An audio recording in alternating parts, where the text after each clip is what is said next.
नमस्कार दोस्तों, आप सभी का स्वागत है मेरे चैनल पर। प्लीज़ वीडियो को लाइक करें, चैनल को सब्सक्राइब करें। मैं डेली के डेली डिफेंस, करंट और फॉरेन के अपडेट लाता रहता हूं।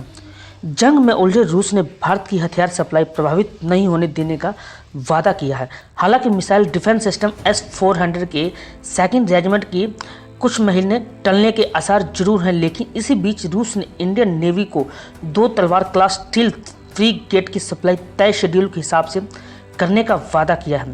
भारत और रूस के बीच 2016 में 4 स्टील्थ फ्रीगेट की खरीद का इंटरगवर्नमेंटल एग्रीमेंट हुआ था। $1 अरब की इस एग्रीमेंट के हिसाब से 2 स्टील्थ फ्रीगेट रूस में बनाए जाने थे, जबकि बाकी 2 का कंस्ट्रक्शन टेक्नोलॉजी ट्रांसफर के तहत गोवा शिपयार्ड लिमिटेड GASAL में किया जाना था। दरअसल रूस में बनने वाले दोनों फ्रीगेट पहले 2022 के अंत तक भारत को मिल जाने थे, लेकिन पिछले साल कोरोना के कहर के कारण इनके कंस्ट्रक्शन में देरी हुई, जिसके चलते पहला फ्रीगेट करीब 8 महीने की देरी के साथ 2023 के मध्य में इंडियन नेवी को सौंपा जाना तय हुआ था। गोवा में बनने वाले दोनों वॉरशिप में से पहले की डिलीवरी 2026 में और दूसरे की डिलीवरी उसके 6 महीने बाद तय है। हालांकि रूस की यूक्रेन के साथ जंग शुरू हो जाने से यह टाइमलाइन खतरे में मानी जा रही है। आपको बताता चलूँ, ये चारों फ्रीगेट गैस टरबाइन इंजन से चलेंगे, जिनकी सप्लाई यूक्रेन की जोरिया मैसप्रोक्ट कंपनी को करनी थी। रक्षा विशेषज्ञों की माने तो इन चारों फ्रीगेट के कंस्ट्रक्शन में यही पेच फंस गया है।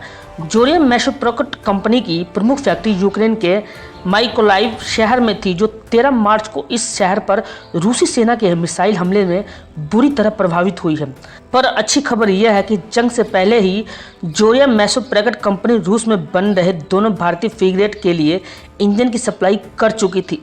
इन इंजन की डिलीवरी भारत को दे दी गई थी। इसके बाद इन्हें रूस भेजकर फ्रीगेट्स में लगवाया जा चुका है। रूस से जुड़े डिप्लोमेटिक सोर्सेस का दावा है कि रूसी अधिकारियों ने किसी भी तरह की देरी की संभावना से इनकार किया है। उनका कहना है कि रूस ने जंग के बावजूद समय पर डिलीवरी देने का वादा किया है।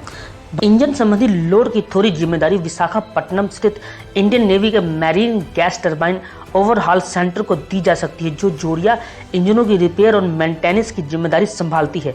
पिछले साल नवंबर में जोरिया और भारत हेवी इलेक्ट्रॉनिक्स लिमिटेड ने एक ज्वाइंट वेंचर की भी घोषणा की थी, जिसमें जोरिया टरबाइन इंजनों के कुछ कंपोनेंट लोकल लेवल पर भारत में ही बनाए जाने थे।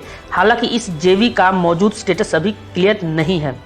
इंडियन नेवी जोरिया कंपनी के इंजनों पर बहुत ज़्यादा निर्भर है। इंडियन नेवी के 30 फ्रंट लाइन वॉरशिप को जोरिया इंजनों से ही पावर मिल रही है।